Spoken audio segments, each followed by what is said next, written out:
If you listen to the press, they will have you believe just about any lie that they possibly can, whatever it serves. They will lie about one guy one way one day if it serves them, and then lie about him the other way the next day. But unfortunately, when you hear the facts, it changes stories. If you don't believe the media is going to go uncritically give Obama a pass on the evolution of gay marriage, listen to Mark Halperin on MSNBC. He admits here that's exactly what the press will do. Watch this. I'll tell you one advantage the president has here. It's an advantage he has on some other issues as well. I think that the media is as divided on this issue as the Obama family, which is to say not at all. Right. And so he's never going to get negative coverage for this. The Republicans will say this is a flip-flop and it's a wrong public policy.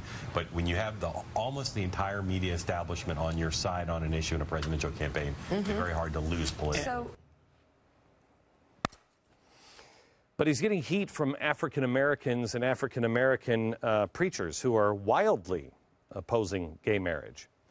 But then, in a sudden brilliant stroke of luck, the NAACP just happens to come out yesterday and say, you know what? Gay marriage is a civil right. How about that one? This is weird because Obama said in 2004 that marriage is not a civil right. That being the case, Mr. Obama, that being the case, if something is not a choice, if something is innate, then why isn't it a civil right? And why isn't your support of civil unions as opposed to marriage, does that amount to separate but equal? No, I think there are a whole host of things that are civil rights, and then there are other things, such as traditional marriage, that I think express a community's concern and regard for a particular institution. So marriage is not a civil right as far as you're concerned? I don't think marriage is a civil right. Oh, okay. Healthcare is, but I had a hard time. My head hurts sometimes. This is just to help the president do what Van Jones said, force him to do what he needs to do, and the media is going to try to turn the gay marriage issue into an election winner for Barack Obama. The polling shows that the majority of people say that they support gay marriage. And if nothing else, it gets the focus off the economy. Look, it's up to you to figure out how you feel about gay marriage. It's up to you.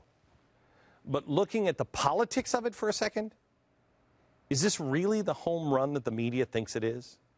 I mean, the media couldn't possibly be completely disconnected from reality, right? Because one of us is, the whole world is upside down. Is this who we are? Are we disconnected from reality? Do we hate capitalism? Are we for gay marriage? You know, do we think that the country was not divinely inspired? Let me show you. Let's go on gay marriage here. Here are the stats. And if we had an honest media, you'd know this information already. But this will show you how radical this president and this media really is. The simple fact that you've never heard these stats before will really show you how much the lie is out there. The image of who we are that is spilling out of your TV every night, how much of a lie that is.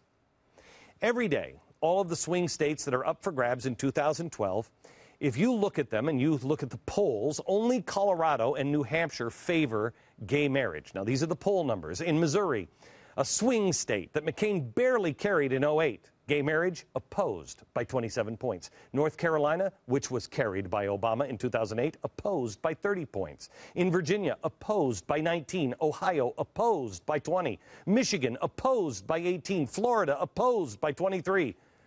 But swing state polls only tell half the story. Polls can only be so accurate. What do people really feel like, and what do they really believe when they're standing there with the curtain closed and they're in the voting booth? Well, not polls, but actual votes. Alaska rejected gay marriage by 36 points. Nebraska rejected it by 40. Nevada, 34. Arkansas, 50. Georgia, 52. Kentucky by 50. It was 75 to 25. Louisiana by 56, Mississippi by 72 points. That was 86 to 14. Michigan rejected it by 18 points. Missouri, 42. Montana, 34. North Dakota, 46. Ohio rejected it at the voting booth by 34. Oklahoma by 52. Utah by 32. Kansas by 40. Texas by 52. Alabama, 62. Colorado by 12. Idaho by 26. South Carolina by 56. South Dakota, 4. Tennessee, 62. Virginia by 14. North Carolina by 22. And the ultimate swing state, Florida, by 24. Wow! Huh.